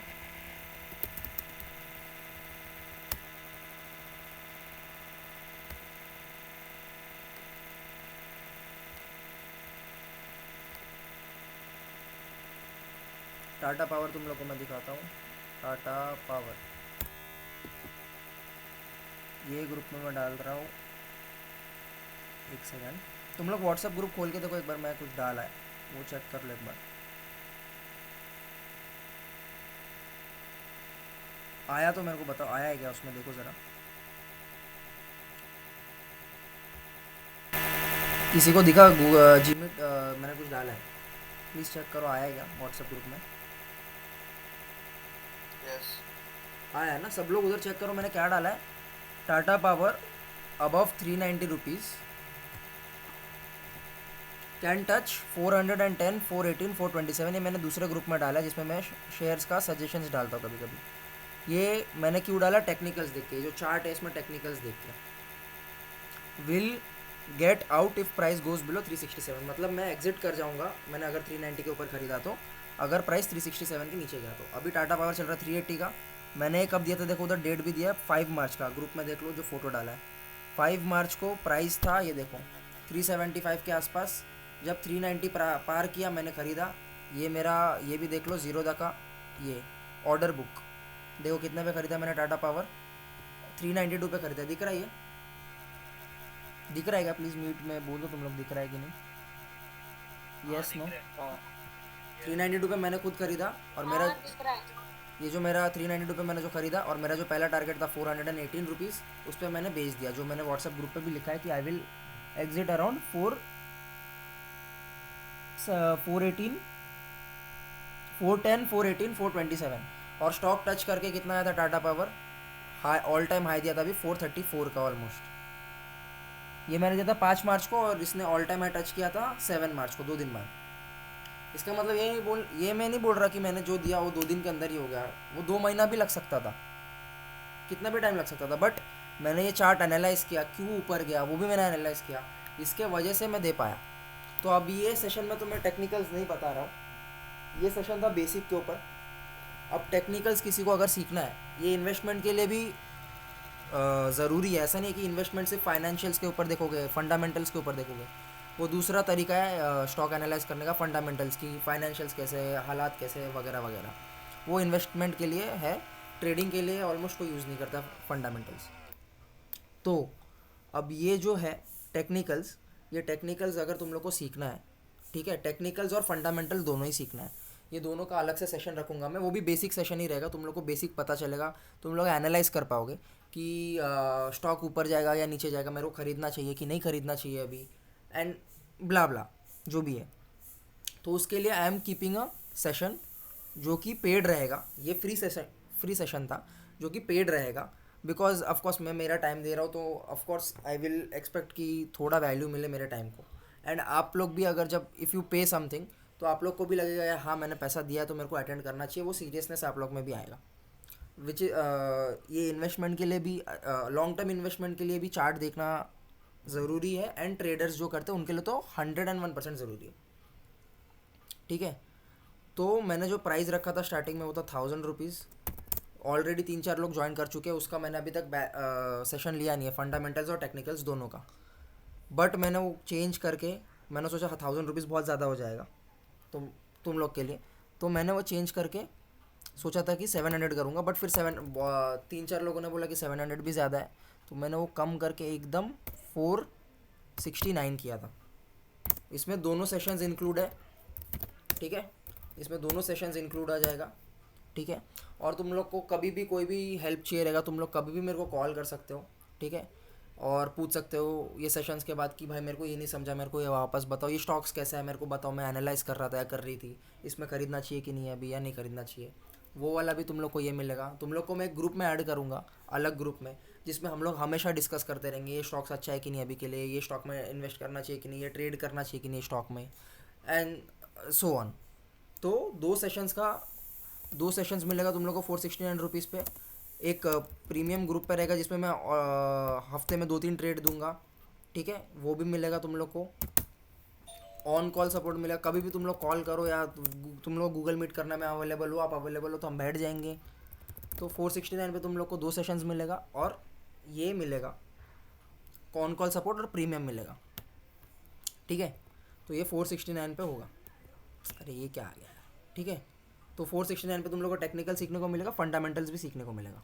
तो जिसको भी ज्वाइन होना रहेगा मेरे को सेशन के बाद व्हाट्सएप पे डीएम कर देना, मैं फिर वो ग्रुप में ऐड कर दूंगा तुम लोग को। अब हम लोग का लास्ट ऑलमोस्ट ख़त्म ही हो गया है। अब इंडेक्स भी समझ आ गया, स्टॉक्स भी समझ आ गया, ये भी समझ लो कि 3 टाइप की कंपनीज होती है, जो तुम लोग ने तभी पढ़ा ना ETF के, स्मॉल कैप, मिड कैप। तो लार्ज कैप 3 टाइप की स्टॉक होती है, large cap, mid cap, small cap. तो लार्ज कैप स्टॉक होती है जिसका मार्केट कैपिटलाइजेशन 20,000 करोड़ से ऊपर रहता है, ठीक है।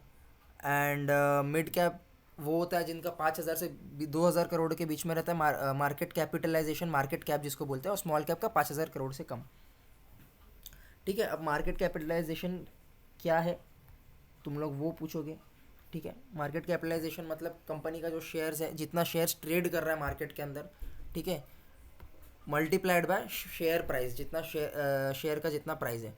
मतलब समझो अगर तुमने इधर रिलायंस का ये क्या 2836 पे चल रहा है रिलायंस, ठीक है, 2836 रुपीज़ का एक शेयर का प्राइस है रिलायंस का, और इसका नंबर ऑफ़ शेयर जो मार्केट में फ्लोटिंग चल रहा है वो यहाँ पे तो शायद, हाँ टोटल ट्रेडेड नहीं है, ये वैल्यू है उसका जो ये है जितना शेयर्स मार्केट में फ्लोटिंग चल रहा है, ठीक है। फ्लोटिंग मतलब जो किसी ने ओन करके नहीं रखा है, मतलब ख़रीद के नहीं रखा है, मतलब मेरे पास अगर 100 शेयर है तो वो फ्लोटिंग शेयर्स में नहीं आएगा। जो मार्केट में फ्लोट कर रहा है, जो लोग ट्रेड करते हैं बाय सेल, तो वो फ्लोटिंग शेयर्स होते हैं। तो floating shares multiplied by share price जो होता है उससे ये तुम्हारा मार्केट कैप आ जाता है, ठीक है। तो उसको मार्केट कैपिटलाइजेशन बोलते हैं। तो मार्केट कैपिटलाइजेशन के 3 टाइप होते हैं, लार्ज कैप होता है, मिड कैप होता है, स्मॉल कैप होता है। तो लार्ज कैप कंपनीज रिलायंस हो गई, टीसीएस हो गया, मिड कैप में आईडीएफसी फर्स्ट बैंक बाटा हो गया, फिर स्मॉल कैप कंपनीज में एनबीसीसी हो गया जो गवर्नमेंट कंपनी है, सीएट टायर्स वाला हो गया, ये स्मॉल कैप स्टॉक्स हैं। तो ये 3 टाइप के स्टॉक्स होते हैं। तो लार्ज कैप स्टॉक्स जो होते हैं वो बहुत रिलायबल होते हैं, बड़े बड़े मतलब जो भी इन्वेस्टर्स हैं ट्रेडर्स हैं। मिड कैप स्टॉक्स थोड़ा ज़्यादा रिस्की होते हैं, स्मॉल कैप और ज़्यादा रिस्की होते हैं, ऐसे चलता है वो, ठीक है। अब तुम लोग इन्वेस्ट करना स्टार्ट कैसे करोगे? तुम लोग पूछोगे कि पहले बेसिक्स जानो, फिर टेक्निकल सीखो, फंडामेंटल सीखो, फिर तुम लोग पेपर ट्रेड करो। बहुत सारे वेबसाइट आते हैं जिसमें तुम लोग को पेपर ट्रेड मतलब वर्चुअल मनी मिलता है, नकली का पैसा, और वो स्टॉक मार्केट जैसे ही काम करता है, ग्रो जैसे ही काम करता है, उसमें तुमको पता चलेगा, तुम इन्वेस्ट करोगे, ट्रेड करोगे, वैसे कर सकते हो। फिर डीमैट अकाउंट खोलो, ग्रो, ज़ीरोधा, अपस्टॉक्स जो भी है तुम लोग को अगर खोलना है तो मेरे लिंक से खोलना है तो फिर ज़ीरोधा यूज़ करता हूँ मैं मोस्टली, तो ज़ीरोधा में खोल सकते हो। मैं लिंक डाल दूंगा व्हाट्सएप ग्रुप में, उस पे से तुम लोग डीमैट अकाउंट खोल सकते हो ज़ीरोधा में। उसमें 400 रुपीज़ का एक चार्ज रहता है, वो लोग एनुअल चार्ज लेते हैं, तो उस पर तुम लोग खोल सकते हो। It is a very good broker Zerodha. और फिर सीखते जाओ, फिर ट्रेड करते जाओ। मैं तुम लोग को बताता हूँ, मैंने जब स्टार्ट किया था, ठीक है, 2021-22 में मैंने भी लॉस किया था। स्टार्टिंग में सब लॉस करते हैं। मैंने क्यों लॉस किया था? मैंने ऐसी अंधाधुंध स्टार्ट किया था, बिना जाने ऐसी इन्वेस्ट करने या ट्रेड करने चला गया था, तो मेरे को ऑफकोर्स लॉस हुआ था। फिर मैंने सीखा, धीरे धीरे जाना, लोगों से बात की, फिर उसके बाद जब से करने लगा तो अच्छा खासा होने लगा। एंड मैं इक्विटी में नहीं करता हूँ, मैं ऑप्शंस में करता हूँ, जो अलग सेगमेंट हो गया, जो स्टॉक मार्केट के अंदर ही आता है, बट वो अलग सेगमेंट है, वो बहुत रिस्की है, ठीक है। तो स्टार्ट करना है तो स्टॉक से ही करो। और ये कुछ टर्मिनोलॉजीज़ है, तुम लोग देख लो। बुल मार्केट, बियर मार्केट, मतलब बुल मतलब मार्केट ऊपर जा रहा है तो बुल मार्केट, नीचे जा रहा है तो bear market. 52 week high low तुम लोग को बता दिया मैंने, फिर प्राइस, ओपन क्लोज तभी बता दिया, ट्रेडिंग वॉल्यूम भी बता दिया, मार्केट कैपिटलाइजेशन बता दिया। लोअर सर्किट, अपर सर्किट बाकी है। लोअर सर्किट वो होता है कि एक दिन में वो शेयर कितना परसेंटेज चढ़ सकता है ऊपर या कितना परसेंटेज गिर सकता है, तो सर्किट होता है उसका एक। लोअर सर्किट मतलब 5%, बहुत सारी कंपनीज का 5 होता है, किसी का 10% होता है, तो उसको लोअर सर्किट या अपर सर्किट बोलते हैं। मतलब अगर रिलायंस का 5% का लोअर सर्किट है, मतलब रिलायंस 5% ही एक दिन में गिर सकता है, उससे नीचे और नहीं गिरेगा। एंड 5% का भी अपर सर्किट होगा, मतलब 5% से ऊपर नहीं जा सकता, एंड 5% तक ही ऊपर जा सकता है और ऊपर नहीं जाएगा एक दिन के अंदर। That is lower circuit, that is upper circuit. Okay, almost तो ये ख़त्म ही हो गया और कुछ बाकी नहीं रह गया। किसी को कुछ भी डाउट है, कुछ भी है, मेरे को पूछो। एंड प्लीज़ मेरे को बता दो कि कैसा लगा तुम लोग को। प्लीज़ लीव करके मत जाना, अनलेस एक दो लाइन तुम लोग लिख दो कि कैसा लगा तुम लोग को सेशन आज का। कुछ भी डाउट रहेगा वो भी पूछो, बट प्लीज़ लीव करके मत जाओ अनलेस तुम लोग बता दो कि सेशन कैसा लगा, एक दो लाइन में।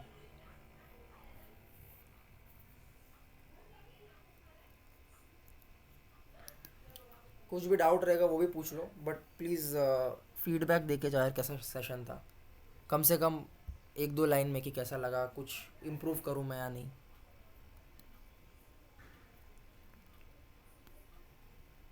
प्लीज़ रेकमेंड करना अपने दोस्तों को। व्हाट्सएप ग्रुप का लिंक, या मैं ये सेशन बार बार लेता हूँ तो व्हाट्सएप ग्रुप का लिंक मैं डाल दूँगा, वो तुम शेयर करना अपने फ्रेंड्स फैमिली के साथ जिनको भी सीखना है या जो भी है। एंड अगर जिसको भी वो टेक्निकल सीखना है या फंडामेंटल सीखना है, प्लीज़ लेट मी नो। एक बार मैं रिव्यू ओरली चाहता हूँ। हाँ बोलो ना भाई, जो भी है बोलो। ये जो आपने जितना भी कराया ना, मतलब मैंने पास्ट में भी ये स्टॉक मार्केट का सीखा है, लेकिन जिस हिसाब से आपने बताया उस हिसाब से मतलब बेसिक्स तो पक्का सबका स्ट्रांग हो गया रहेगा। Thanks as man, compare to others आपने बेस्ट किया है। Thanks man, means a lot, thanks यार। मैं एज अ टीचिंग के हिसाब से मैं नहीं बता रहा था, मैं अपना नॉलेज शेयर कर रहा था जितना मैंने सीखा है ओवर द टाइम, तो वही मैंने शेयर करने का ट्राई किया और कुछ नहीं। हेलो। हाँ क्योंकि हाँ आपने क्रिश ब्रो बहुत बताओ ना। सिंपल वर्ड्स में किया है।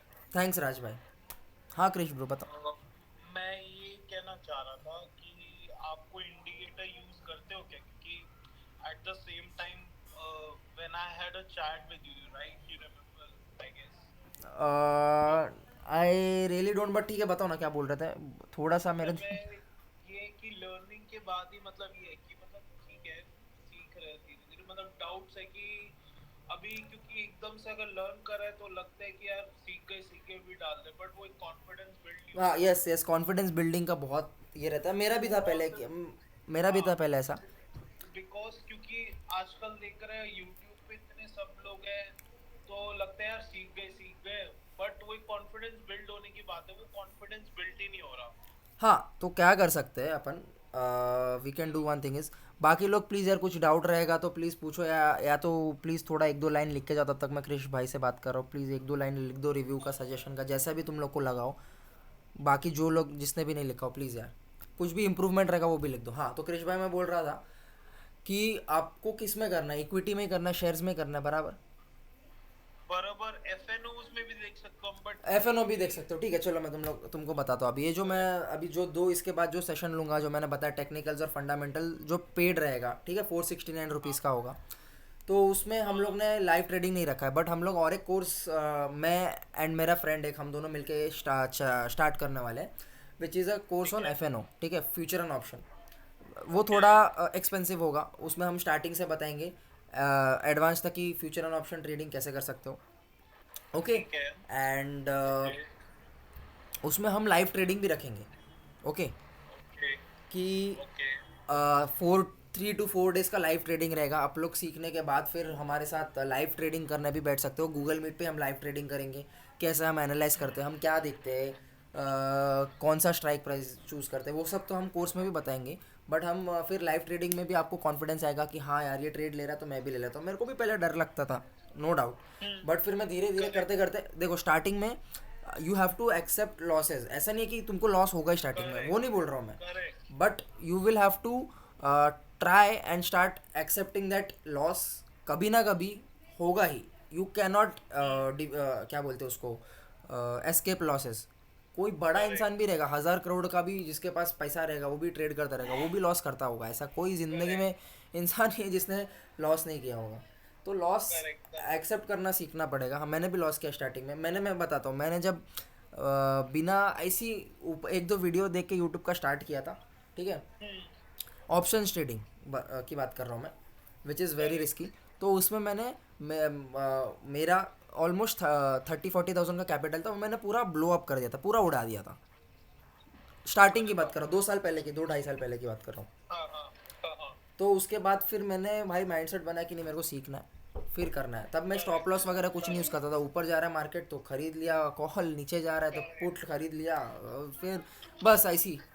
तो उसके बाद क्या किया मैंने कि मैं सीखा, फिर एक दो लोगों के साथ लाइव ट्रेडिंग करने बैठा, फिर एक स्टार्टिंग में 1-2 बार स्टॉप लॉस हिट हुआ, मैंने बोला ठीक है चलो इस बार करना है, फिर धीरे धीरे प्रॉफिट आने लगा, तो मैं छोटे छोटे प्रॉफिट में निकलने लगा, फिर ऐसे करते करते करते अभी थोड़ा सा अभी अच्छा चल रहा है, ऐसा सीन है।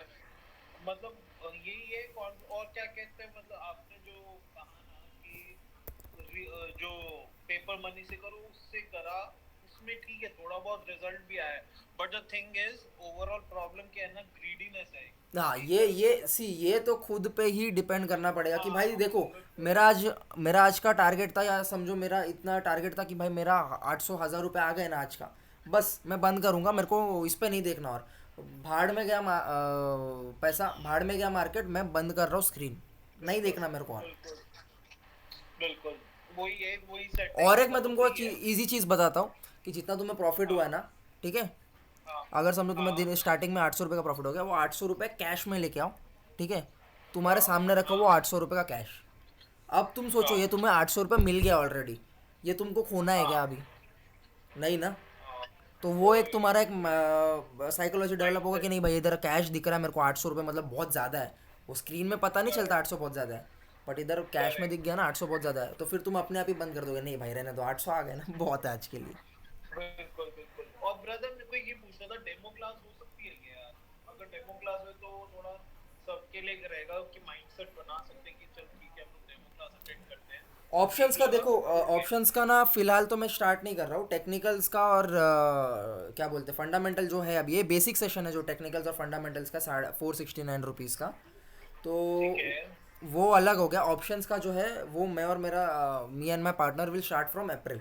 अभी फ़िलहाल तो नहीं, हम अभी बना रहे हैं हमारा कोर्स कैसे आप लोग के ठीक लिए है। अच्छा कर सकते हैं, तो वो अप्रैल में स्टार्ट करेंगे। हाँ, अगर मतलब ये होगा अगर यार अगर डेमो क्लास मिल जाए ना तो और क्लैरिटी मिल जाएगी। Of course demo class of course रहेगा तभी। तो वही है कि मतलब मैं भी चाहता नहीं हूँ यार किसी का ऐसा नुकसान हो कि यार नहीं करे, मतलब एक डेमो क्लास में लेना चाहता हूँ, क्योंकि क्या है मैंने ऑफलाइन भी देखा है बट वो डेमो क्लास नहीं दे रहे तो एक तरह से वो लगता है यार ये थोड़ा रिस्की काम है कि yes yes of demo course class नहीं दे रहे तो वो थोड़ा अटकने की बात हो जाती है। Yes yes of course. तो यही है ब्रदर कि अगर डेमो क्लास रख सकते हो तो एक हो जाए तो बाकी सब भी एक बार देख सके तो सबको फिर इजी रहेगा, मैं आगे बता भी सकता हूँ। हाँ हाँ हाँ ऑफ आप कोर्स क्रिश भाई, ऑफ कोर्स क्रिश कोई भाई, है। आपका पॉइंट वैलिड है। ऑफ कोर्स हम डेमो क्लास रखेंगे, जिसमें पहला जो सेशन रहेगा हमारा कोर्स का वो डेमो क्लास ही रहेगा, कि आप लोग को फिर समझ आ जाएगी कैसे सिखाने वाले क्या बिल्कुल सिखाएंगे। बिल्कुल बिल्कुल बिल्कुल। और सब वही है। इन्फॉर्मेशन जो भी अपडेट्स है सब वो ग्रुप में आ जाएगा ट्रेड विजडम वाले, उसमें सब मिल बिल्कुल जाएगा। बिल्कुल एंड बिल्कुल। बेसिक्स वाला जो है ये जो 469 वाला है वो तो बेसिक का है, कि टेक्निकल्स क्या होते हैं फंडामेंटल्स क्या होते हैं वो सीखने के लिए। ये उसीलिए मैंने पहला सेशन फ्री रखा था कि लोगों को समझ जाए कि मैं क्या सिखा रहा हूँ, तुमको समझ आ हाँ रहा है, अच्छा लग रहा है, तो you can go for technicals and ये अगर तुमको इंटरेस्ट है बिल्कुल तो। ऐसा है बिल्कुल इसलिए बिल्कुल सीन है। ब्रदर बिल्कुल। वही है कि मतलब और ये भी थैंकफुल टू यू कि यार आप अपना टाइम लगा रहे हो। एंड मतलब आजकल क्या मतलब फ्री में किसी को कोई सीखने का रहता ही नहीं है यार। नहीं ऐसा हाँ, ऐसा कोई सीन नहीं है भाई, मेरे को लगा कि यार हाँ बहुत लोग को पता नहीं है, मेरे को बहुत इंटरेस्ट है हाँ मार्केट्स में, तो मैं क्या हाँ। करता हूँ कि लोगों को पता चले तो फिर मेरे को और अच्छा लगता है कि भाई लोगों को पता है कि बिल्कुल। मार्केट में क्या चल रहा है, लोग नहीं अपना पैसा बनाए बिल्कुल इन्वेस्ट करके। बिल्कुल अप्रिशिएबल थिंग है यार, मतलब कि यार कोई भी अगर के बता रहे अपना टाइम दे रहा और वो बिना पैसे दिए सिखा रहे तो वो बहुत बड़ी बात होती है, थैंक्स हिम्मत मैन, होती है थैंक्स वो। Man, thanks man. हाँ ओके ओके। बाकी 8 लोग हैं अभी भी कॉल में यार, किसी को कुछ बात करनी है तो पूछ लो यार डायरेक्ट, माइक अनम्यूट करके यार टेक्स्ट करना है जिसको माइक अनम्यूट नहीं करना है तो। किसी को कुछ है बोलना है, बहुत लोग हैं अभी भी, प्रेम, अंजलि, आयरन, गोदावरी, हर्षद, कृष्ण तो बोल दिया, मानसी, किसी को कुछ बोलना है तो बोल दो, वरना यू ऑल कैन लीव, मैं भी बंद ही कर रहा हूँ वैसे भी, कुछ बोलना है तो यू कैन टेल मी।